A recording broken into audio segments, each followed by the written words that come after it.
ایک سوال یہ موصول ہوا تھا کہ حضرت نماز عید کا طریقہ بتا دیجئے۔ تو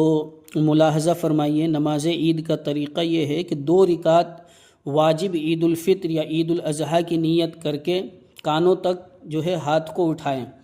نیت کہ میں نے 2 رکعت نماز عید الفطر کی واجب مع زائد 6 تکبیروں کے واسطے اللہ تعالیٰ کے پیچھے اس امام کے منہ میرا طرف کعبہ شریف کے اللہ اکبر ایسے نیت کریں گے، اور کانوں کی لو تک ہاتھوں کو اٹھائیں گے اور اللہ اکبر کہہ کر ہاتھ جو ہے ناف کے نیچے باندھ لیں گے۔ پھر ایسی صورت میں جب ناف کے نیچے باندھ لیں گے تو اب ثنا پڑھیں گے، پھر کانوں تک جو ہے ثنا پڑھنے کے بعد پھر کانوں تک ہاتھوں کو اٹھائے ہوئے اللہ اکبر کہتا ہوا ہاتھ کو جو ہے چھوڑ دیں گے، یعنی اللہ اکبر کہتے ہوئے کانوں کی لو تک ہاتھوں کو لے کر جائیں گے اور پھر چھوڑ دیں گے۔ پھر جو ہے ہاتھوں کو کانوں کی لو تک اٹھائیں گے اللہ اکبر، اور پھر اس کے بعد پھر چھوڑ دیں گے۔ پھر جو ہے ہاتھوں کو اٹھائیں گے اللہ اکبر کہہ کر پھر جو ہے ناف کے نیچے باندھ لیں گے۔ یہ پہلی تکبیر میں ہاتھ جو ہے، یعنی پہلی تکبیر میں ہاتھ باندھیں گے، اس کے بعد 2 تکبیروں میں ہاتھ جو ہے چھوڑ دیں گے، یعنی لٹکا دیں گے، چھوڑ دیں گے، اور پھر چوتھی تکبیر میں ہاتھ باندھ لینا ہے۔ یہ طریقہ جو ہے یاد رہے۔ پھر اس کے بعد جو ہے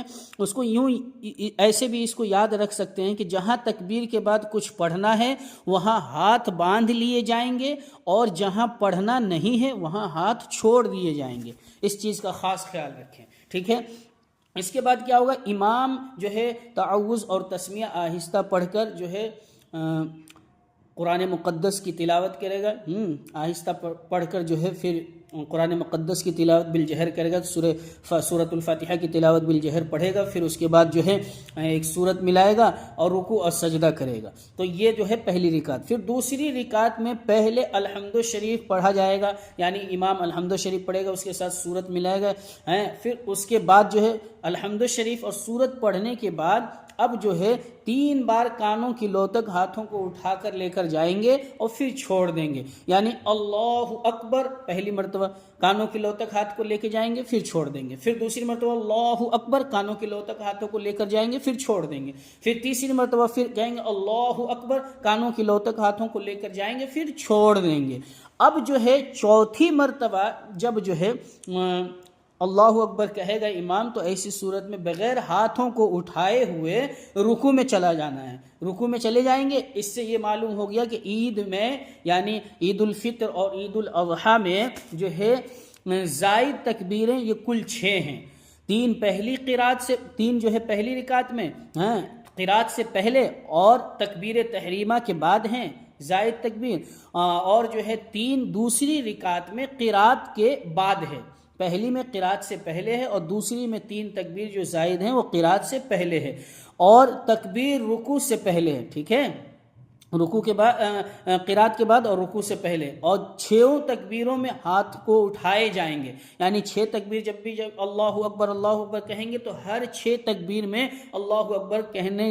وقت میں جو ہے ہاتھوں کو اٹھائیں گے، اور ہر 2 تکبیروں کے درمیان 3 تسبیح کے قدر جو ہے سکتہ کریں گے، یعنی رکیں گے۔ اور عیدین میں مستحب یہ ہے کہ پہلی رکعت میں سورۃ الجمعہ کی تلاوت کی جائے اور دوسری رکعت میں سورۃ المنافقون کی تلاوت کی جائے۔ یہ 28ویں پارے میں ہے، سورۃ الجمعہ اور سورۃ المنافقون دونوں یہ صورتیں 28ویں پارے میں ہیں۔ یا ایسا بھی کر سکتے ہیں کہ پہلی رکعت میں سورۃ الاعلی کی تلاوت کی جائے اور دوسری رکعت میں سورۃ الغاشیہ کی تلاوت کی جائے، سبح اسم ربک الاعلی پہلی رکعت میں اور دوسری میں هل اتاک حدیث الغاشیہ۔ ایسے ہی حضور صدر الشریعہ بدر الطریقہ حضرت علامہ مفتی محمد امجد علی اعظمی نور اللہ مرقدہ نے الدر المختار کتاب الصلاۃ باب العیدین جلد نمبر 3 صفحہ نمبر 61 وغیرہ کے حوالے سے اپنی کتاب بہار شریعت حصہ 4 عیدین کا بیان صفحہ نمبر 782 پر تحریر فرمایا ہے۔ واللہ تعالی اعلم ورسولہ اعلم۔